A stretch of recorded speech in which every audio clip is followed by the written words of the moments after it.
China Pakistan की market में 2-4 महीनों में 2 बड़ी गाड़ियां फेंक रहा है। नहीं फेंक नहीं रहा, पागल है वो। फेंक नहीं रहा, लॉन्च कर रहा है, बाकायदा लॉन्च कर रहा है। और एक का 2 वेरिएंट आएंगे बेसिकली, एक का नाम है कोंपू और एक का नाम है पोंकू।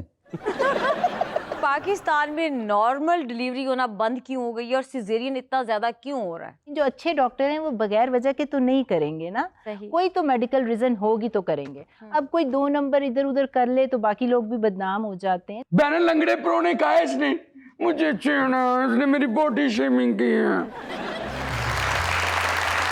बिस्मिल्लाहिर्रहमानिर्रहीम। अस्सलाम वालेकुम ख़वातीन और हज़रात, मैं हूं आपका जुनैद सलीम और आप देख रहे हैं देशबुक जुनैद के साथ। नाज़रीन, आज हमारी महफिल में मौजूद हैं शो को आगे बढ़ाने के लिए अम्मा टोटकों वाली हमारी को होस्ट सुहाना सयाल, और नाज़रीन हमारी आज की मेहमान ख़ास एक ऐसी शख्सियत जो ख़वातीन की सेहत के मैदान में न सिर्फ इलाज कर रही हैं बल्कि शऊर भी बांट रही हैं। पाकिस्तान से लेकर अमरीका तक और फिर अमेरिका से वापस पाकिस्तान तक अपनी महारत का लोहा मनवाने वाली मारूफ गायनोकोलॉजिस्ट और हार्मोन साइंस की माहिर डॉक्टर शबाना मुफ्ती। लेकिन नाज़रीन पहले चलते हैं गाड़ियों के डॉक्टर सुनील मंज की तरफ। अच्छा मंज भाई, मैं सोच रहा था कि अब आप शो में तशरीफ़ लाएंगे तो आपसे बात करेंगे। ये अचानक पाकिस्तान की मार्केट में चाइनीज़ गाड़ियों ने यलगार कर दी है, इससे बिल्कुल मार्केट उथल पुथल होकर रह गई है। बहुत शुक्रिया जुनैद भाई, आपने शो में फिर एक दफ़ा फिर बुला दिया। सबसे पहले मैं अपनी व्यूअर से बात करूंगा। अस्सलाम वालेकुम, वीकली अपडेट के साथ आपकी खिदमत में हाजिर हूं।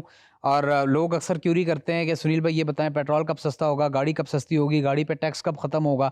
तो मैं उनको एक ही जवाब देता हूँ, दिल पे पत्थर रख के ये सुने कि इंशाअल्लाह जब आपके मुल्क का मैं वज़ीर आज़म बनूंगा तो ये सारी चीज़ें हल होती हुई नज़र आएंगी, सस्ती होती हुई नज़र आएंगी। इसके बगैर मुझे कोई दूसरी और सूरत नज़र नहीं आती। और मेरे ख्याल से यही सिलसिला अगर चलता रहा तो इस तरह महंगी चीज़ें आपको ख़रीदनी पड़ेंगी। जब तक मैं वज़ीर आज़म नहीं बनता आपकी ज़िंदगी मुश्किल में रहेगी। और एक बात और भी करते हैं, मान साहब यू टू आप भी सियासत के चक्कर में? नहीं, बात सियासत की नहीं है। वैसे एक बात बताऊं, आज मैं किसके घर आया हूँ पता? किसके? दादो घर। दादो घर क्या मतलब? पिछली दफ़ा नानो घर आया था। बहरहाल बात करने का मकसद ये कि आपका, अच्छा मैंने आपकी गाड़ियाँ यहाँ देखी, ये आपने जो ये परचेज़ किया, आपका परचेज़ पावर डिसीजन क्या था आपका? मतलब आप दूसरी भी ले सकते थे। ये बम्पर जो आपने लिया ये पिछले मॉडल में ग्रे कलर का आता था और ये लैंड क्रूज़र में होता था। लैंड क्रूज़र एक 68 का मॉडल था, 1968 का। 68 में तो लैंड क्रूज़र आई नहीं। जुनैद भाई मैं एक्सपर्ट हूँ, मैंने जो भी कहना है मान लेना है, क्या हो गया? ये पर्दे जो कर्टन है आपने, ये टैन कलर के आते थे पहले। मेरे शो की क्रेडिबिलिटी खराब ना करें। 1968 में लैंड क्रूज़र नहीं थी। अब लोग आप पर इतना भी यकीन नहीं करते कि जो आप कह देंगे लोग मान लेंगे। तो यार जुनैद भाई वो ट्रस्ट करते हैं, मेरी बात मानते हैं, क्योंकि वीकली अपडेट मैं देता हूँ। अच्छा ये बताया नहीं, मैं कलर ब्लाइंड भी हूँ। ये क्या है, ब्लू है, ये क्या है, सफायर है, क्या है? कि ये एक्वा कलर है। नाजरीन ये एक्वा कलर है और ये पहली दफा मैंने सुना है, क्योंकि यही फायदा होता है किसी आप पढ़े लिखे शो में जाते हैं, जुनैद के शो में आने का यही फायदा होता है कि आपको और कुछ नहीं तो आपकी उर्दू कम से कम ठीक हो जाती है। मैंने तो इंग्लिश में एक्वा कहा है। नहीं, मुझे ये में गालबन इसको फिरोजी कहते हैं। ओह माय गॉड, यानी कि आप उर्दू है कि ख़त्म ही नहीं हो रही, एक से एक सकील उर्दू में ये बात कर रहे हैं। वैसे अच्छा ये आपका जो फेंडर है ना, फेंडर कहाँ होता है जुनैद भाई? एक्सपर्ट आप है, मैं हूँ। नहीं मैं तो जाली हूँ ना। ये जो आपने लिए, ये देखें। एक मिनट जुनैद भाई, मैं फेंडर अभी आपका चेक करने लगा हूँ, इंस्पेक्शन होने लगी है। अगर गहरी आवाज़ आएगी तो समझें 1 नंबर है। ठीक है, फेंडर आपका लेग स्पेस देखूं। वो तेरी खैर यार, सैंडविच वो भी क्लास सैंडविच रखा है ना, आप बच्ची को दे रहे हैं बेचारी को, ना आप मुझे दे रहे हैं, बिना वजह रखा हुआ है। ये पिछले हफ्ते का। चलें फिर मुझे दे दें, मैं इसके साथ कैरी कर लेता हूँ, डिग्गी में रख लूंगा, बाद में ले जाऊंगा। अच्छा एक चीज़ मैं आपको और बताऊं, ये आपने जो हेडलाइटें लगाई हैं ना, ये पहले आता था फॉक्सी में। ये एक डिज़ाइन गाइस, ये बहुत पुराना स्टाइल है। और जो विंटेज कार्स आती थी, वो जो विंटेज लवर हैं वो इसकी अहमियत समझ सकते हैं। ये लाइट्स इसकी ऐसी लगती हैं जैसे आपने फ्रेम लगाया हुआ हो। और ये मैं ऐसी लगी लिपटी नहीं कह रहा, ऐसा होता था ना, बैठ के बात करें, ज़्यादा प्यारे लगते हैं। नहीं जुनैद भाई, मैं इतने जल्दी बैठ नहीं सकता, अभी बैठा हुआ था, उठ के आपके पास आया हूँ खास तौर पे। और अगर मैं बैठा हुआ होता हूँ तो लोग कहते हैं यार आप लंबे लेटे हुए ना, ऐसा लगता है डींग की टांगे हैं। जब आप खड़े होते हैं, चल रहे होते हैं, आपकी टांगों में तो आपकी ब्यूटी है। मुझे तो सिकंदर बख्त फास्ट बॉलर याद आ जाते हैं आपकी टांगे देख। सर लव यू जुनैद भाई, यही तो इनकी बात है। देखें इनके शो में आके उर्दू ही मिलती है, बाकी कुछ नहीं मिलता। ना पानी मिलता है, ना चाय, ना खाना, ना पीना। खातून वैसे आपके पास कौन सी गाड़ी? अगर पुरानी गाड़ी है तो मेरे जानने वाले, मैं चेंज करवा दूंगा। मेरी गाड़ी को छोड़े मान साहब, ये बताएं मार्केट में चाइनीज गाड़ियों की इतनी भरमार है, नित नए मॉडल, इतनी गाड़ियों के नाम कैसे याद रखते हैं? देखिए बात सिंपल सी सादा है, जिसका काम उसी को साझे, क्योंकि मेरा डेली बेसिस पे काम है, वीकली अपडेट भी मैं देता रहता हूँ। यस, मैं आई एग्री विद इट कि आपने जो क्वेश्चन किया है कि चाइनीज़ अपनी भरमार कर रहा है, एक से एक गाड़ी आ रही है, मतलब इस हिसाब से तो मैं ये कह दूं कि चाइनीज़ इतनी गाड़ी फेंक रहा है कि एक बेचारा अगर गाड़ी खरीदता है तो अगले दिन दूसरे नया मॉडल आ जाता है। तो वही बात हो गई, बंदे ने शादी जल्दी कर ली, उसके बाद वो कहता है यार थोड़ा वेट कर लेता, नया मॉडल आ जाता। इस तरह पछतावा भी होता है। अच्छा, देशबुक के तवस्सुत से अब चूंकि मैं यहाँ आया हुआ हूँ, आपको दो बड़ी खबरें देना चाह रहा हूँ जो आने वाले नेक्स्ट मंथ में, आई थिंक कि 2026 के एंड में या मिड के अंदर ये दो चाइनीज दो बड़े ब्रांड लॉन्च कर रहा है। एक है हाँ, चाइना पाकिस्तान की मार्केट में 2-4 महीनों में दो बड़ी गाड़ियां फेंक रहा है। नहीं फेंक नहीं रहा, पागल है वो। फेंक नहीं रहा, लॉन्च कर रहा है, बाकायदा लॉन्च कर रहा है। और एक का दो वेरिएंट आएंगे बेसिकली, एक का नाम है कोपू और एक का नाम है पोकू। ये दो, एक का नाम है कोपू जी, एक का पोकू। पोकू। और इसमें टेक्निकल बात ये सबसे खासियत, यानी कि जिस तरह डेज बढ़ रहे हैं और जिद्दत की तरफ जा रही हैं जितनी ऑटोमोबाइल्स हैं, इसमें भी उन्होंने फीचर्स मुतारिफ करवाए। जब भी आप इसको, जैसे आप कोपू को स्टार्ट करोगे तो पोकू स्टार्ट हो जाएगी, अच्छा। आप जब पोकू स्टार्ट करोगे तो कोपू स्टार्ट हो जाएगी। ये क्या है? ये कौन सा फीचर है? ये कोई फीचर नहीं है, ये आपकी गलती है और नाअहली है, आप गलत चाबी का इस्तेमाल कर रहे हैं। कोंपों की चाबी कोंपों में लगाएं और पोंकों की पोंकों में लगाएं, तब जाके ये गाड़ियां अपने स्टार्ट करेंगी। अच्छा, अच्छा, ये जो कोपू और पोकू हैं दोनों कितने सीसी हैं? आप ना बोलें, आप इतने पढ़े लिखे इंसान हैं यार, आपके मुंह से गलत ना निकल जाए। और मैं तो आपको मशवरा दूंगा, जैसे आप पढ़े लिखे हैं माशाल्लाह, इतने डिसेंट आदमी हैं, आपको अगर ये गाड़ियां कोई फ्री में भी दे तो आपने नहीं लेनी। अगर ना आप कोपू ना पोकू। ये मैंने बोला, देखिए फिर आप वो बोल रहे हैं, आप मायूब लग रहा है। देखिए ये आप गाड़ियां जब घर लेके जाएंगे, बच्चों को क्या बोलेंगे, प्यारे बच्चों मैं आपके लिए कोपू लाया हूँ, पोकू लाया हूँ, कितना अजीब लगेगा, मायूब लगेगा। तो ये आप गाड़ी मुफ्त में भी ना लेना। नहीं, ये गाड़ियों के नाम है तो इसमें क्या है? नहीं, बड़ी मायूब बात है। देखें वो एक एक्सपर्ट जो रिव्यू देता है गाड़ी का, मेरे ख्याल से उसको ही इसका नाम लेना चाहिए और रिव्यू देना चाहिए। बाकी जो एक आम बंदा है, ले मैंने, अगर उसको नाम नहीं लेना रहा तो आई डोंट थिंक सो कि उसको नाम लेना चाहिए, उसको ऐसे ही लेना चाहिए। बाकी अगले सवाल अगर पूछना मैं चाहिए, यही पूछ रही थी कि ये पूकू कोपू दोनों गाड़ियों के मेन फीचर्स क्या हैं? हाँ, माशाल्लाह आप सवाल जिस तरह कर रही हैं, मुझे लग रहा है आप टंग ट्विस्टर कर रही हैं। आई डोंट नो आप लोगों का परचेज डिसीजन अभी बना है इस गाड़ी को लेने के लिए, लेकिन मैं ये बताऊं, आपने गाड़ी लेनी है या नहीं लेनी ये वाली, लेकिन नाम लेने में आपको बहुत मज़ा आ रहा है। अच्छा, फीचर्स की जहाँ तक बात करें तो ये दोनों गाड़ियाँ जुनैद भाई स्पेसिफिकली जंग के दौरान जो है वो डिज़ाइन की गई हैं, क्योंकि आप पॉइंट Yes, यही क्योंकि- मैं कह रहा था कि मंच भाई आएंगे तो हमारे शो में तो हम ये पूछेंगे कि ये जो क्राइसिस है, पेट्रोल हाँ। क्राइसिस है, इस हवाले से कोई अच्छी खबर सुनाए। जी, तो वो बिल्कुल। आप सुनाने लगे हैं। इसी को कहते हैं सुनील मंच। बिल्कुल जुनैद भाई, अब आप चेज़े की सरहद में दाखिल हो रहे हैं। जैसे कि आप जानते हैं सिचुएशन इज़ वेरी वर्स्ट और पेट्रोल के जो है क्राइसिस चल रहे हैं। हाँ, हाँ। ईरान और अमेरिका की वॉर का जो मामला चल रहा है, उस वजह से इन्होंने ये दोनों कार्स डिज़ाइन की हैं। इन दोनों गाड़ियों की खासियत ये है कि ये पेट्रोल पे नहीं चलेंगी, ये इलेक्ट्रिक पे नहीं चलेंगी, ये गैसोलीन पे नहीं चलेंगी और ये बैटरी पे नहीं चलेंगी। चारों चीजों पे नहीं चलेंगी, फिर अल्लाह के नाम पे चलेंगी। हाँ। चलेंगी ज़रूर, लेकिन ये गाजर के जूस से चलेंगी। गाजर के जूस पे? जी, कोंपू की खासियत ये है, कोंपू के अंदर आप कच्ची गाजरें डाल दें, हाँ। वो जूस खुद बना लेगी। 5 किलो गाजर पे 70 किलोमीटर आपको देगी। लेकिन कोंपू हाँ। कोंपू, मैं खुद मिक्स कर गया, दोनों के नाम अजीब से हैं। अब कोपू पोंकू तो- पूकू की बारी थी। आप ना करें, बदतमीजी लगेगी। मैं आपको याद करा रही हूँ पूकू की जो क्या। पोंकू है उसके अंदर खासियत ये है कि आपको गाजरें डालनी नहीं पड़ेंगी, जूस पहले निकालना पड़ेगा, जूस बना के आप उसके अंदर टब डाल सकते हैं, फिर ये ड्रिवन होगी। और इसकी अच्छा। अगर हल्के पैर से चलाएंगे तो आपको ये कम से कम हल्के पैर से आपको ये कम एवरेज देगी, अच्छा। क्योंकि अब नॉर्मल गाड़ी है ना। और अगर आप दबा के पैर चलाएंगे तो ज्यादा एवरेज इस देगी। गाड़ी का सबसे बड़ा एडवांटेज तो मंच भाई ये होगा ना कि दौरान जितनी आप लंबी ड्राइव करेंगी उतना ज्यादा आपको विटामिन ए और विटामिन B12 मिलेगा। बिल्कुल, और आपको ये फाइनेंशियली भी सपोर्ट करेगी, आप इससे अर्निंग कर सकते हैं। कैसे? लाइक लॉन्ग ड्राइव पे अगर आप जा रहे हैं तो कहीं आप रुक रहे हैं तो वहीं पे आपने अपना ठेला खोल देना है जूस का। हाँ। फी गिलास आप दें अगर 15-20 रुपए भी, तो कितने बन जाते हैं। वाह जी लेकिन वाह। इस पर खासियत ये है कि एक स्पीकर भी दिया हुआ है आपकी आसानी के लिए, जो भी अपना जूस ये गाजर का रोड साइड बेचना चाह रहा है ड्यूरिंग अ लॉन्ग ट्रैवल, तो वहाँ पे ये खड़ी करके साइड पे जूस बेच सकता है। उसमें आप आवाज़ रिकॉर्ड करें, आवाज़ आपकी सीधी आएगी। फी गिलास 10 रुपया 10 रुपया 10 रुपया 10 रुपया। आप भी आए, प्यारे बच्चों को भी लाएं, अपनी फैमिली को भी लाएं। फी गिलास 10 रुपया 10 रुपया 10 रुपया 10 रुपया 10 रुपया। ये फीचर इसके अंदर मुतारफ कराया है, तो विच आई रियली लाइक। और इस तरह की इनोवेशन अगर चाइना और करता रहा तो मजीद मुझे लगता है कि और हम ऑटोमोबाइल में एक नया सफर का आगाज करेंगे। अच्छा मंच, अब आपके बारे में मैंने एक चीज नोटिस की है कि जब सोशल मीडिया पे कोई भी आपको क्रिटिसाइज करता है आप बिल्कुल नोटिस ही नहीं करते बल्कि उसको इग्नोर मारते हैं? Very good question and very intelligent question, और मुझे बड़ी बड़ी खुशी हुई कि आज के दौर में लोग इस तरह का सवाल करते हैं। इग्नोर मारने के लिए मैं आपको बताऊं, ये अक्सर मैं अपनी वीकली में भी जवाब देता रहता हूं। लोग पूछते हैं तो मैं उनको जवाब देता हूं कि यार किस तरह इसको टैकल करना है। देखें, इग्नोर मारना एक आर्ट है। मैं कॉलेज या यूनिवर्सिटी लाइफ की अगर बात करूं तो वहाँ पे एक लड़की थी, उसके पीछे सारे लड़के लगे हुए थे, तो मैं उसको इग्नोर मारता था क्योंकि ऑब्वियसली वो मुझे भी इग्नोर मारती थी। बात वाइस वर्सा था। जब तक वाइस वर्सा नहीं होता तो बात कहानी आगे नहीं चलती। अच्छा, फिर क्या हुआ? अब फिर क्या होना था, वो किसी और को इग्नोर कर रही है, मैं किसी और से इग्नोर हो रहा हूँ। That's it. अच्छा भाई साहब, ये बताएं कि मैंने आपके अक्सर रिव्यू देखे, आप हर गाड़ी की डिक्की में क्यों घुस जाते हैं? बहुत अच्छा क्वेश्चन है। अक्सर लोग वीकली में ये पूछते हैं अपडेट में, लेकिन उसका भी जवाब देता रहता हूँ। देखें, आप अगर एक गाड़ी पे इतना पैसा खर्च कर रहे हैं, ऑनलाइन के 1.100 मिलियन की आप गाड़ी ले रहे हैं, $100 मिलियन, यार नहीं, इतने में तो जहाज आ जाता है, बोलेंगे छोड़ रहा है। नहीं, आप अगर कोई 6 मिलियन या 5 मिलियन 8 मिलियन की गाड़ी लेते हैं तो आप पैसे उसके पे कर रहे हैं, तो आप उसके पर्क्स एंड प्रिविलेजेस क्यों ना लें। आप देखें, पिकनिक पे जाना हो, छोटी डिग्गी होगी तो मज़ा नहीं आता। पर्सनली मुझे बड़ी डिग्गी वाली गाड़ी पसंद है, इसलिए मैं हर गाड़ी को चेक करता हूँ कि उसमें कितना एम्पल स्पेस है डिग्गी का, उसके अंदर हम सामान लाद सकते हैं, उस पर पिकनिक पे जा सकते हैं, उससे और काम। और वैसे भी जिस गाड़ी की डिक्की में सुनील मान जैसी लंबी टांगों वाला बंदा पूरा आ सकता है, उसमें तो रेलवे इंजन आ सकता है फिर। नहीं नहीं, ऐसी बात नहीं है। वैसे अल्हम्दुलिल्लाह जुनैद भाई, ये वीकली अपडेट में मुझसे सवाल अक्सर किया जाता है, टांगे लंबी है। देखिए, मेरी दोनों टांगे लंबी है। अल्लाह की तरफ ये लाइक मैं 6 फीट हूँ, ऑलमोस्ट 6 फीट 2 इंचेस। तो मेरी ये टांग मैं इसलिए फोल्ड करके लगता हूँ कि बार बार लंबी टांगे ना फोल्ड करने के लिए फिर क्यों करे, क्योंकि खारिश होती है, उसके लिए फिर अच्छा नहीं लगता। और जो नई कोंपू आ रही है, मैं उसमें यही देख रहा हूँ कि यार उसके अंदर खारिश करने का फीचर उन्होंने दिया है कि नहीं।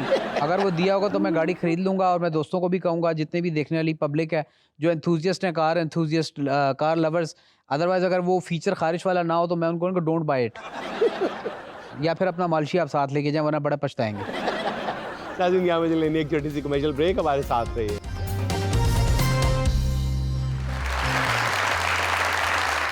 अच्छा डॉक्टर साहब, ये बताएं कि आपका सरनेम मुफ्ती है, तो लोग आपके पास दवा के लिए आते हैं या दुआ के लिए आते हैं? ये फतवा लेने के लिए आते हैं। देखिए, जो डॉक्टर होता है हीलर होता है। अगर उसके हाथ में शिफा नहीं है ना तो कुछ भी नहीं है। तो उसकी वजह से आप चाहे कह लें कि वो दुआ भी है, दुआ के बगैर आप शिफा भी नहीं दे सकते।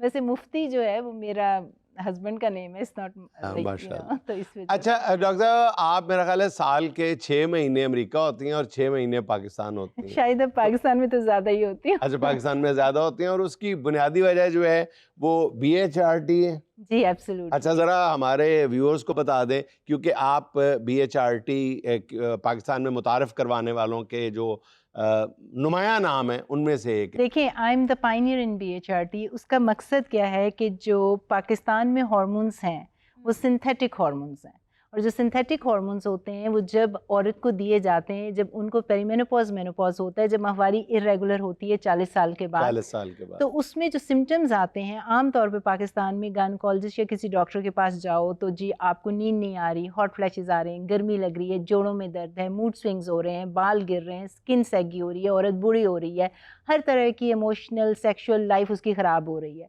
तो वो डॉक्टर उसे कहते हैं जी कि ये तो ब्रेस्ट कैंसर कर देगा, हार्मोन्स मत लो, और फिर जो है ब्लड क्लॉट्स, यानी मना करते हैं, मना करते हैं। अच्छा, डिस्करेज करते हैं। जी एब्सोल्युटली। लेकिन वो सिंथेटिक हार्मोन्स हैं, वो मसनूई आर्टिफिशियल हार्मोन्स होते हैं जो डिफरेंट तरह से बॉडी में काम करते हैं। तो पिछले 40 साल से साइंटिफिक डेटा जो अभी आया है, अमेरिका, ऑस्ट्रेलिया, जर्मनी, बाकी सारी दुनिया में, वहाँ पे जो हार्मोन्स दिए जाते हैं उसे कहते हैं आइडेंटिकल टू योर बायोलॉजी, यानी कि आपकी जिस्म से मिलते जुलते। अच्छा। तो वो जो BHRT, मेरी प्रैक्टिस अमेरिका में है, मैं सदियों से वहाँ काम कर रही हूँ, तो वो मैंने पाकिस्तान में लॉन्च किए हैं। और उससे ना आप वैसे इतनी बूढ़ी हैं, बिल्कुल नहीं लगती, 1 सदी पुरानी है। मेरी जो पढ़ने की आदत है वो सदियों पुरानी है।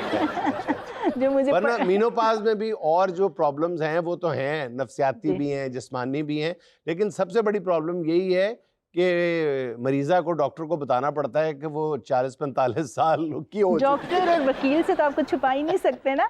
तो अब ये जो हार्मोन्स हैं, लेकिन खवातीन डॉक्टर से ये बात छुपा, उम्र अपनी छुपा लेती हैं। नहीं, ऐसी भी कोई बात लेकिन नहीं है। मीनोपॉज का मामला होता है वो बताने पड़ता है। अच्छा, जहाँ तक उम्र की बात है तो मैं भी उम्र, पहले अपना तारुफ तो करवा देना। डॉक्टर साहब अमेरिका से आई हैं, नहीं जानती हैं आपको? मैं हूँ आपा रक्षंदा टोटके वाली। आपा रक्षंदा 2 टके वाली? वो हो आपके कान की रेमेडी है मेरे पास। क्या? कटवा दे दोनों। भाई यहाँ पर रक्षंदा टोटके वाली। टोटके वाली। हाँ, अच्छा अच्छा ये अच्छा। जो डॉक्टर मुफ्ती साहिबा ने बताया कि हार्मोन्स का मसला होता है, देखिए इसका इलाज मैंने बहुत अरसे पहले निकाल लिया था। अच्छा, क्या? क्या इलाज था? भाई जिन जिन को हार्मोन्स का प्रॉब्लम था उनको हार्मोनियम दिलवा दिया और टाइम पास होता रहा। पा गुलाम अली, अतौला ईसा खेलवी और दूसरे जितने भी लोग हैं जो ये करते हैं, उन सबको मैंने लेके दिया है। आज देखें माशाल्लाह शाज प्रशाज जिंदगी गुजार अच्छा रहे हैं। डॉक्टर साहब, बेसिकली आप गायनेकोलॉजिस्ट हैं और वर्ल्ड वाइड रिकग्नाइज्ड हैं, लेकिन जब मैं आपकी व्लॉग्स देखती हूँ तो उसमें आप स्किन केयर और बालों की बात कर रही होती हैं। जो स्किन केयर है ना वो हाँ। कोई भी कर सकता है जो ओवर द काउंटर है। जो स्किन डिजीज होती है वो डर्माटोलॉजिस्ट करते हैं। तो अब होता ये है कि जब मैं ऑफिस में प्रैक्टिस करती हूँ तो मेरे पास पेशेंट आते हैं जिनको स्किन की बीमारियां होती हैं, हाँ। तो हम उनको रेफर आउट कर देते हैं डर्माटोलॉजिस्ट को। लेकिन जब कोई औरत आती है जिसके दाग धब्बे छाइयाँ मलेज़मा जो कि गायनी से रिलेटेड है, हमें हाँ। उसको देखना होता है। तो हम ओवरऑल उसकी हेल्थ को सही करते हैं, खाली स्किन केयर नहीं, उसको एक्सरसाइज से लेके, उसको डाइट प्लान से लेके, उसके जो सप्लीमेंट्स हैं, क्योंकि हम लॉन्जिविटी को देखते हैं एज अ BHRT स्पेशलिस्ट कि अच्छा। कैसे हमने एंटी एजिंग करनी है, कैसे इसको जो है ये जो लंबे- इसका मतलब है BHRT जो है, ये जो आप हार्मोनल थेरेपी करती हैं, ये बेसिकली एंटी एजिंग ही है। एब्सोल्युटली कि अच्छा। देखें गायनकोलॉजिस्ट तो मैं traditional minimally invasive pelvic surgeon थी, वो मैं कर रही थी, पैसे कमा रही थी ढेर सारे। लेकिन फिर उसके बाद मैंने 6 साल पहले स्पेशलाइज किया BHRT में। तब मुझे खुद समझ आई कि जो बहुत ज़्यादा चीज़ें हमें मेडिकल स्कूल कॉलेज में तो पढ़ाई नहीं जाती। हाँ। और बायोरेंटिकल का तो कॉन्सेप्ट ही नहीं है कि ये हार्मोन्स दो, जो आप कह रहे थे बायोरेंटिकल क्या होता है।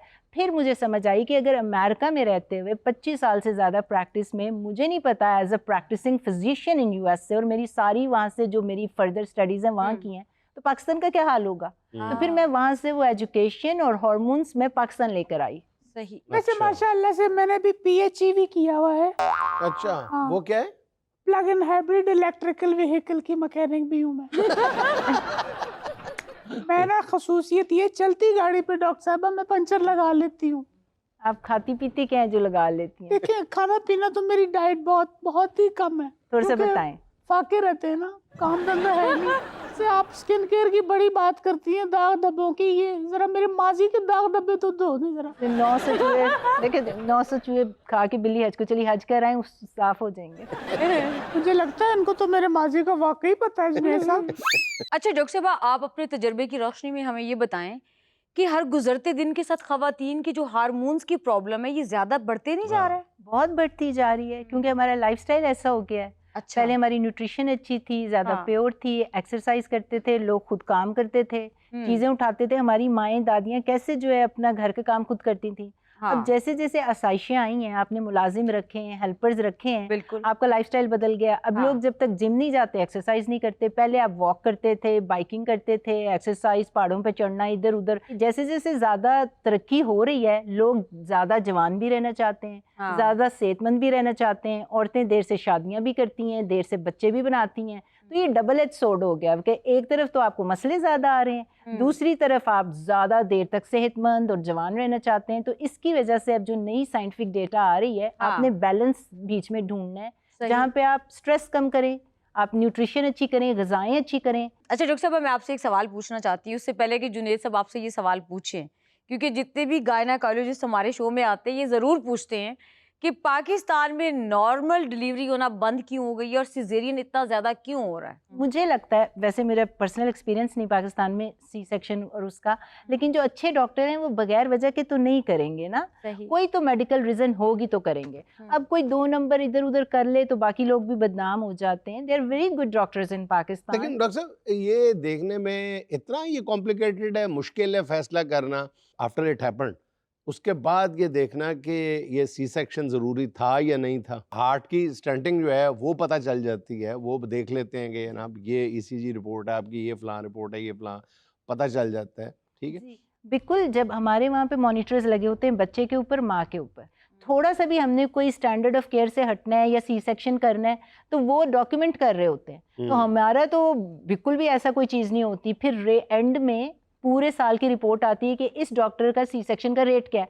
अच्छा, वैसे कभी कभी पेशेंट भी खुद भी चाहता है कि कर दो। यही मैं सवाल पूछने लगा था कि हाँ। अगर पेशेंट की ख्वाहिश हो तो फिर आपको क्या पेपर्स में लिखना पड़ता है कि पेशेंट ने खुद कहा था? पेशेंट की ख्वाहिश हो तो देखिए, पेशेंट कम्स फर्स्ट। आप किसी की अच्छा। डिज़ायर है, वो कहे जी मेरा जिस्म है, मैंने पैसे देने हैं, आप मैंने नहीं लेबर से गुजरना, आप प्लस माइनस रिस्क बेनिफिट बता देते हैं कि भाई ये नुकसान होगा और ये बच्चे का जो है आपको नुकसान होगा जिस्म को, क्योंकि एक सर्टेन अमाउंट के बाद सी सेक्शन 2-3 से ज़्यादा नहीं करने चाहिए, या मैक्स 4 करते हैं depending on the medical history. तो उससे आगे आपकी जान को खतरा होगा। अगर आपने 6 बच्चे बनाने तो आप इतने 6 सी सेक्शन तो नहीं करेंगे ना।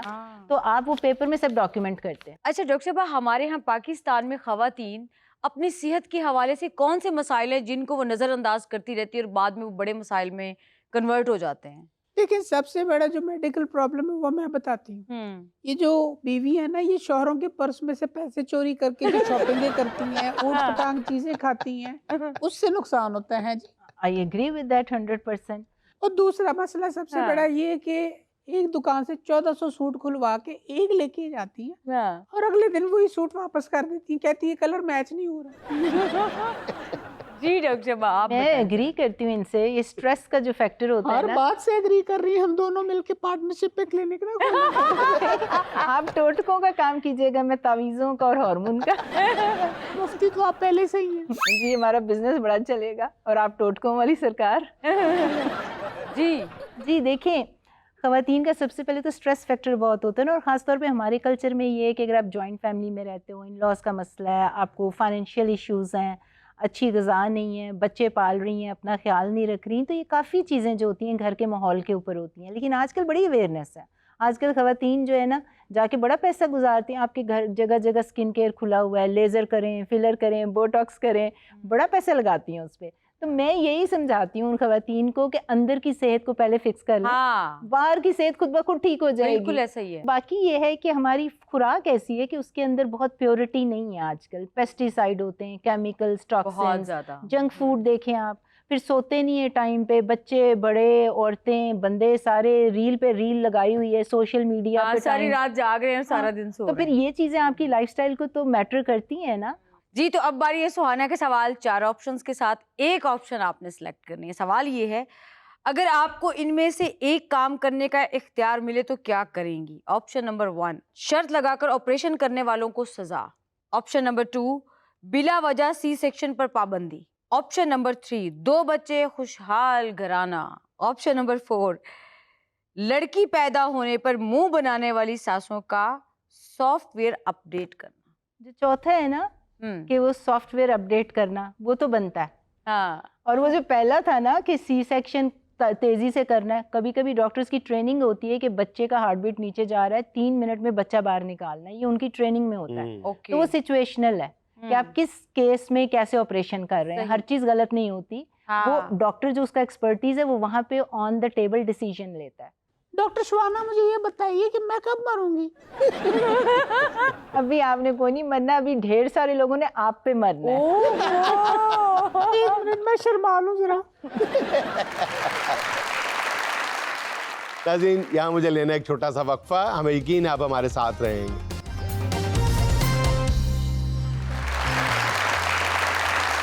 सर, मैं बाजार में खवातीन के रवैये के हवाले से एक बदतहजीबी, बल्कि परले दर्जे की बदतहजीबी का जिक्र करना चाहूंगी। करो, रोका किसने? सर, मैंने नोट किया कि खवातीन बाजारों में जाएंगी, उन्होंने कोई एक सूट लेना होता है और वो कोई 100 थान खुलवा देंगी। और सम टाइम तो लड़कियां सिर्फ दुपट्टा पीको करवाने जाएंगी और कई कई दुकानों पे घूम के और बेचारे कईयों का जीना हराम करेंगी। कितने सूट खुलवाएंगी अच्छा, खरीदने लेकिन मैंने तो देखा है कि दुकानदार भी औरतों से दुगने शौक के साथ वो थान खोलने के लिए तैयार बैठे होते हैं। उनको भी तो चाहिए ना कि अगर वो नहीं ज्यादा थान दिखाना चाहते तो ना दिखाएं। सर, अब सारे तो ऐसे नहीं ना होते, बेचारों को बाद में घंटा लगता है कपड़े तय करने में। नहीं, सारे एक जैसे ही होते हैं और दिखा भी ऐसे रहे होते हैं शाहरुख की तरह, रंग दे तुम है गेरुआ। तो मजा आ रहा होता है। सही। नहीं, मेरा ख्याल है कि आपको 2-4 पीस देख के अंदाजा हो जाता है कि बाकी किस तरह के कपड़े होंगे। ये ज्यादती है एक वर्कर असल के में साथ। खवातीन के साथ प्रॉब्लम ये है कि या उनको रंग नहीं पसंद आता, रंग पसंद आ जाता है तो फिर उनको डिजाइन पसंद नहीं आता, और फिर दोनों चीजें पसंद आती हैं तो फिर उनको कीमत पसंद नहीं आती। सर, आपकी सारी बातें ठीक है, लेकिन हम खवातीन की आदत होती है जब तक हम आखिरी थान तक ना खुलवा लें हमें सुकून नहीं पड़ता। आप लोग शॉपिंग करने नहीं जाते, आप लोग दुकान या बाजार फतह करने जाते हैं। ऐसा ही है ऑलमोस्ट। अच्छा, वैसे मैंने जनरली देखा है कि मर्द जो है ना वो बड़ी टारगेटेड शॉपिंग करते हैं, वो टाइम वेस्ट नहीं करते। वो मतलब शॉपिंग भी जल्दबाजी में करते हैं, शादी भी जल्दबाजी में करते हैं, और दोनों का खुमियाजा बाद में उठाते हैं। सर वैसे सुहाना की मौजें हैं, क्यों? इनको थान नहीं खुलवाने पड़ते, क्यों? ये कट पीस में खरीद लेते हैं। लाला अब ईमानदारी से बात करो, हाँ। ये तुम्हारे ऊपर फिट आता है या मेरे ऊपर? इतने थान खुलवाने के बाद हमारे पास पता बहाना क्या होता है? हम जरा आगे से होके आते हैं, मतलब वो बाजार के आखिरी नुक्कड़ घूम के ही वापस आएंगे। यानी घर से तैयार करके जाते हो, हर पठान को सजा देनी है।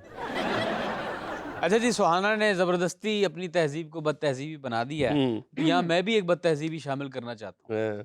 सर आपने देखा होगा कि आप जब किसी से हाथ मिलाते हैं और जिससे हाथ मिलाते हैं उसके हाथ में होता है सिगरेट, और उस ओए। पागल को पता नहीं होता, हाँ, पता होता है, याद नहीं होता, या कोई पुराना बदला लेना होता है आपसे। ऐसे ही कुछ होता है। हाँ। अच्छा, वो जब हाथ मिलाते हैं ना, मेरे साथ 2 दफा ये वाकया हुआ है हाँ, कि जैसे ही हाथ मिलाया, सिगरेट उसको अंदाजा ही नहीं था कि मेरे हाथ में है, हाँ। उसका भी हाथ जला है, मेरा भी जैसे करंट लगा है। लाला, ये मेरा ख्याल है कि सिगरेट नोश कोई भी होगा ना, वो भूल चूक करके ऐसा नहीं कर सकता, लाजमन आपने उसके पैसे देने होने।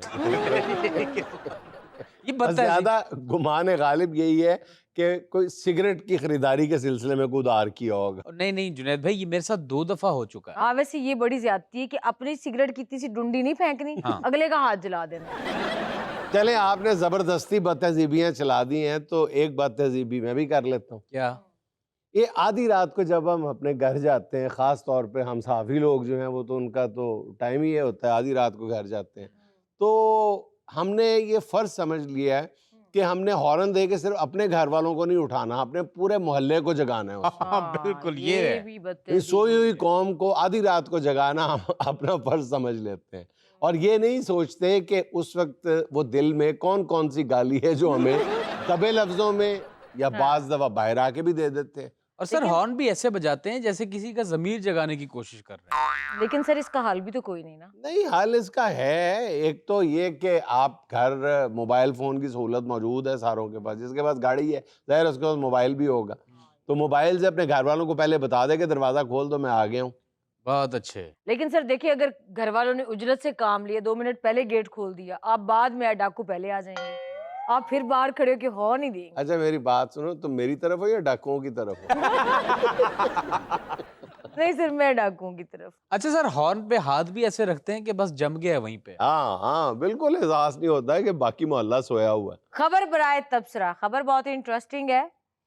सऊदीया में पाकिस्तानी भिखारी नेटवर्क पकड़ा गया, हुंडी के जरिए भारी रकूम पाकिस्तान भेजने का इंकशाफ। बाय द वे, अब ये कोई खबर रही नहीं, क्योंकि हर महीने 1.5 महीने के बाद कोई ना कोई गिरोह पकड़ा जाता है भिखारियों का इसी तरह। और जाहिर है कि अगर गिरोह जो पहले गैर कानूनी तरीके से, उन्होंने गैर अखलाकी तरीके से पैसे कमाए हैं, तो उन्होंने अखलाकी तरीके से तो नहीं, बैंकिंग चैनल से तो नहीं भेजने, हुंडी के जरिए ही भेजने हैं उन्होंने। और फिर ये इतने ताकतवर गिरोह हैं कि जब ये वहाँ काम कर रहे होते हैं, मेहनत मजदूरी कर रहे होते हैं, तो पीछे से इनके कबीले और बरादरी के फैसले इस बुनियाद पर मौखर कर दिए जाते हैं कि हाजी जो सऊदी तो वापस आएगा ना, वो फैसला करे सी। सर इहो हाजी उत्थे मंग रहा ਹੁੰਦਾ है ਤੇ ਇੱਥੇ ਉਸੇ ਹਾਜੀ ਦਾ ਵੱਡਾ ਮੁੰਡਾ ਛੋਟੇ ਨੂੰ ਕਹਿ ਰਿਹਾ ਹੁੰਦਾ ਕਿ ਇਸ ਵਾਰੀ ਅੱਬਾ ਜੀ ਨੂੰ ਨਵੇਂ ਮਾਡਲ ਦੀ ਹੈਵਲ ਤੇ ਲੈਣ ਜਾਣਾ ਹੈ। अच्छा हाजी साहब वहां पे मांगते हैं, यहाँ आके वो लॉरेंस ऑफ अरेबिया बने होते हैं। हाँ। अच्छा जी, हमारी महफिल में एक बहुत ही खूबसूरत आवाज मौजूद है, आइए गाना सुनते हैं। जी अस्सलाम वालेकुम। वालेकुम सलाम। जी मेरा नाम मीसम अब्बास है। क्या नाम है? मीसम अब्बास मेरा नाम मीसम है अब्बास। जी। वाह, अच्छा और मैं एक सॉन्ग सुनाना चाहूँगा। जी, सुनाइए जी। सोनिए जे तेरे नाल दगा मैं कमावा, नी रब करे मैं मर जावा, हाय नी अल्लाह करे मैं मर जावा, दुनिया तो डर के जे तेनू छड़ जावा, नी रब करे मैं मर जावा, हाय नी अल्लाह करे मैं मर जावा, ओ लबनी ना तेरे जी चीज जहान ते सौ तेरी खावा हथ रख के कुरान ते कदी भी जे तेरे कोलों ओ पल्ला मैं छुड़ावा नी रब करे मैं मर जावा हाय नी अल्लाह करे मैं मर जावा। ब्यूटीफुल जी, क्या बात है, क्या बात है। नाज़रीन, एक छोटी सी कमर्शियल ब्रेक, हाजिर होते हैं चंद लम्हे बाद।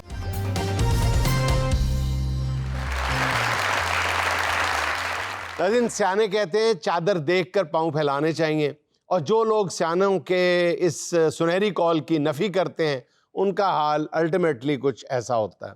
8 तारीख हो गई है, अभी 22 दिन पड़े हैं तनख्वाह आने में से। 22 नहीं, 22.5, बल्कि 22.75, क्योंकि रात के 12 नहीं बजे अभी। कलाई पे घड़ी नहीं है तो देख क्या रही हो? हाँ, कलाई पे घड़ी नहीं है, पेट में खाना नहीं है। हमने काम पे जाना नहीं है, अभी फिलहाल तो जाना नहीं है। पिछले महीने ईद गुजार के बैठे हुए हैं, ऊपर से शादी निकल आई। अब शादी के खर्चे पूरे करे या घर के खर्चे पूरे करे? हाँ, तो तुम्हें किसने कहा था कि तुम सैलरी एडवांस में ले लो? तुमने। हाँ, मैंने कह दिया था तो मना भी कर सकते थे, वैसे बड़ी मेरी मानते हो। वो तुम्हारी ना मानू तो मेरी जान को बन जाती है। हाँ जी, आपने कहा था एडवांस ले लो तनख्वाह, मेरे कजनों की शादियां आ रही हैं, और ऊपर से इतने इतने कपड़े तूने ईद पर बनवा लिए। तूने सारी ईद तो सोकर गुजारी है, क्या फायदा था उन कपड़ों का? मेरे कजन्स की शादी थी ना, तुम्हें क्या जरूरत थी वहां पे ऐसे ऐसे 100 रुपए की वेले देने की? बड़े चौधरी, बड़े नवाब बन रहे थे तुम। वो इसलिए कि ढोल छिनाई वाले मैं लेकर गया था। हाँ, तो तुम ही नहीं लेकर जाने थे, क्योंकि तुम्हारे फैमिली मेंबर्स जो थे। अच्छा, वहां पर भी सारे भूखे बैठे हुए थे, किसी को भी ये शर्म नहीं आई कि भाई मैं उठ उठ कर फेंकता रहा कि भाई मुझे देखकर कोई फेंकेगा। वहां पर तो सारे उठाने वाले थे, कितने बच्चों को तो मैंने ऊपर पांव रख रख के रोका है। शर्म करो तुम, डूब के मरना चाहिए। छोटे छोटे मेरे भांजे भतीजों के हाथ मसल दिए तुमने। डूब कर उनको मरना चाहिए था। मुझे तो सोच के हैरत हो रही है कि तुम इतने जालिम हो, छोटे छोटे बच्चों के हाथ तुमने मसले थे। मैंने बच्चों के हाथ नहीं मसले, हाँ मैंने तुम्हारे सके फुफ्फा का हाथ जरूर मसला है। भाई वो भी तो देखो ना कैसा फुफ्फा हुआ है जी, नाम नवाब तमीजुद्दीन खान, और हाथ मसलवा लिया 10 के नोट के पीछे। और ऊपर से तुम्हारे कजन का कद इतना बड़ा था, मैंने ऊपर करके वेल दी और उसने उससे भी ऊपर करके पकड़ ली। वाह, क्या तुम्हारे खानदान वाले हुए। चलो हम तो लेकर गए और तुम लूटने वाले खानदान हो गए। मैंने शिनाई वालों ये जो तुम उड़ उड़ के ऐसे ऐसे कर रहे थे ना, तुम देने के चक्कर में नहीं थी, देखा था मैंने, जेब में रख रहे थे। कहाँ है वो पैसे? बस करो, मेरा मुंह ना खुलवाओ। तुमने अपने शनाई वाले कजिन्स को कहा हुआ था जो पैसे मैं फेंकूंगा ना वो मुझे वापस कर देना। तुम्हारी गलत फहमी, उस दिन वो भी बगैरत बेदीद हुए थे। मैंने कहा 100 का 100 दो, वो कहते नहीं 100 का 80 देंगे। हाँ, देखा, कभी तू नहीं माना, आज तू माना है। मुझे पहले पता था तेरा हिस्सा है उसमें। मेरा मुंह ना खुलवा। तुम्हारी फैमिली में से मुझसे कसम उठवा लो, किसी ने 1 रुपए का सिक्का भी नहीं उछाल कर फेंका। अरे मैंने ही दिए हैं, जो मेरे गए वो तो गए। अब ईद के बाद मैं क्या करूं, क्या करूं? तुमने तो पकाना है और मैंने लाना है, कहां से बस करो, थोड़ा नाचो। पहले भूख नाच रही, अब तू भी नाच रहा है बैठ के। तसल्ली से बात करो मेरे साथ, पैसों का इंतजाम करो। मुझे नहीं पता पैसों का क्या, गाय खड़ी हुई है ना तेरे बाप की, जो मैं बेच दूं। अब ये सोचो कि ये महीना गुजरेगा कैसे। चुप करके बस मेरा मुंह ना खुलवाओ। हाँ, अभी खुलवाना रहता। हाँ बीवी जी, अगर आप दोनों ने कुछ नहीं खाना तो मेरे लिए तो कुछ ऑर्डर कर दें। वाह वाह, शहजादा सलीम के लिए ऑर्डर करे। कौन के नीचे दूंगा ना। करो, नौकरों के सामने भी गंदा होने लग जाता है। डाइट क्या करो, इतना खाते हो तुम। देखो कितने इतने एजेड लगने लग गए हो भाई, कम खाया करो। तुम्हारी बीबी जी परसों से डाइट कर रहे और मुझे 4 दिन हो गए। डाइट करो बेटा, डाइट। चले डाइट कर लेता हूँ, स्टफ चिकन ही मंगवा लें। एक बात तुम्हें बताऊं जी साहब। आज दिल बड़ा सूफी तबीयत का हुआ है। अच्छा आप किचन में जाओ जी, 4 शापर पड़े हैं जी, वो उठाओ, दरबार पर जाओ जी, अपने लिए खाकर हाँ। हमारे लिए लेते आना। वैसे भी दरबार के खाने की इज्जत जरूरत है इस घर को, बरकत उड़ गई हुई है इस घर से। वहां पर तुम्हें बरकत भी मिलेगा, बरकत देगों वाला। उसको मेरा नाम लोगे तो शायद थोड़े से ज्यादा डाल दे। अच्छा वो जो 7 रंग का क्या बोलते हैं उसको? मुतंजन। हाँ, मुतंजन। मुतंजन जरूर लेके आना। लेकिन नहीं बीबी जी, अभी तो आपने कहा डाइट करो, मैं चावल नहीं खाता। तो फिर बेटा तुम बैठो, मैं तुम्हारे लिए मांग के ले आता हूँ।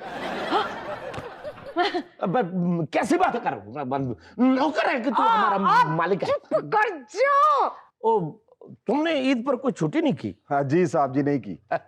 जाओ बेटा, एक हफ्ता अपने घर हो आओ। हाँ अच्छा चला जाता हूँ, किराया दे दे।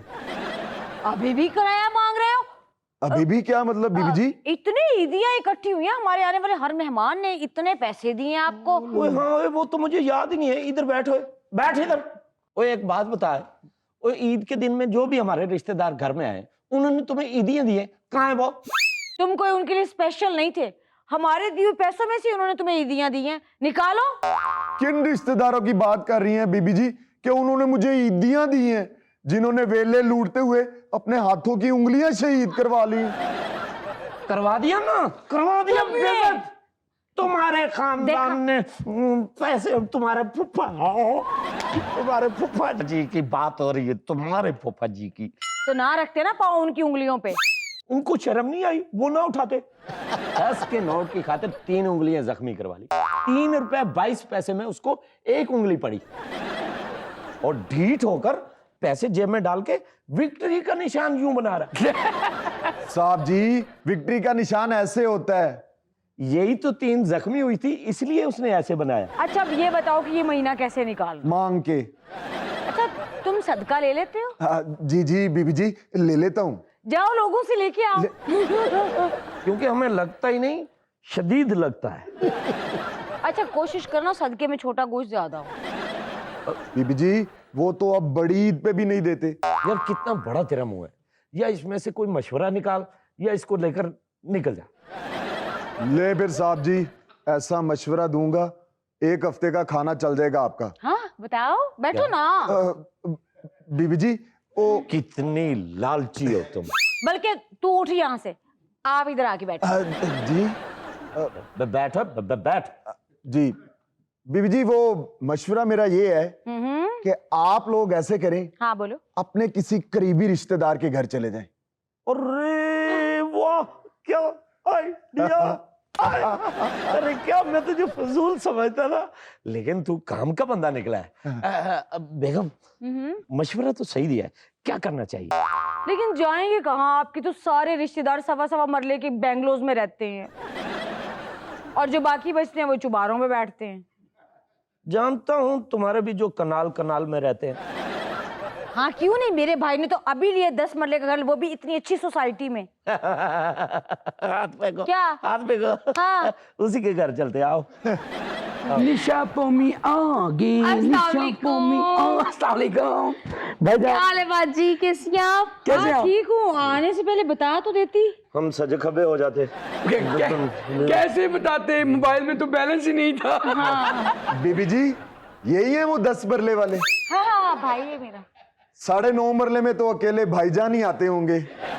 आधा मरला बचा है, तुमने रहने तो आ जाओ। अब तेरी बहन ही रहेगी तेरे पास, तो दूसरा क्यों रहेगा? नहीं, अभी हफ्ता पहले यहाँ, फिर बाद में वहाँ। हम तो बाजी आपके घर रहने आए थे। आपके भाई आपको इतना मिस कर रहे थे ना, राज बब्बर की फिल्म बड़ी बहन देख देख के पूरी रात रोते रहे हैं। और हम कंगले परोने लगाकर सारी रात हंसते रहे हैं। बहन लंगड़े परोने कहा है इसने, मुझे छेड़ा, इसने मेरी बॉडी शेमिंग की है। तुम अपने घर वापस चले जाओ, नाराज हो जाओ इसके साथ, बल्कि मैं भी तेरे साथ ही जाऊंगी। 10-15 दिन अपने भाई को मनाऊंगी, जब तक तू मानेगा नहीं मैं नहीं आऊंगी। सुलह हो गई, सुलह हो गई, सुलह हो इतनी कोई बड़ी बात हमने जाना ही नहीं बहन। हमने अपनी बहन को और बहनोई को कभी नाराज करना है? नहीं। कभी कभी कर दिया कर इस बलूस को, ले जा मुझे साथ, पकड़ तू, चल। नहीं बाजी रहने दे, कोई बात नहीं। अच्छा खैर मेरी है, बात सुनो। घर वाली जी बात भाई। है। कितनी मेरी ख्वाहिश खत्म कर दी कि तू नाराज होकर जाए और मैं तुझे मनाने आऊं। लेकिन चलो खैर, ये बहन के घर खाली हाथ आ गए। तो सिकंदर भी जब दुनिया से गया खाली हाथ ही गया। सिकंदर खाली हाथ जरूर गया था, लेकिन बहन के घर नहीं गया था, इस दुनिया से गया था। अब रूठ जा भाईजान, अब रूठ जा, दुनिया से भेज रहा है तुझे, अब रूठ जा, चल। नहीं चल चलते हैं। घर वाली बात है बाजी। इनको नाराज कर नहीं बोलती मैं तेरे साथ, चल चलते हैं। जान, और वो तुझे पता ना पिज्जे के साथ जो 1 माह पहले केचप आई थी, हाँ वो भी आज सुबह मैं चाट गई हूँ। बाजी, वो ईद पे आपका भाई फ्योनिया देकर गया था, वो खा तो नहीं लिया आपने? वो फ्यों के हमने अंदर सुट ली। बाजी ਅਸੀਂ ਵੀ ਤੁਸੀਂ ਆ यानी इतने भी भोखे हैं। मोढे ते हथ रख बाजी, तुसी भी रखो। अखियां वालेओ भाइयों। नाज़रीन, ये था आज का देशबुक। और चलते चलते आज की हिकमत भरी बात ये है कि अगर आपकी बेगम आपको अहमक कह दे तो ना आप जज्बाती हों, ना परेशान, ना बहस में उलझें, सिर्फ कोने में बैठ के ये सोचें इन्हों किन्ने दसे। नाज़रीन, खुश रहें, खुश रखें। आपसे मुलाकात होगी इंशाअल्लाह कल। अल्लाह।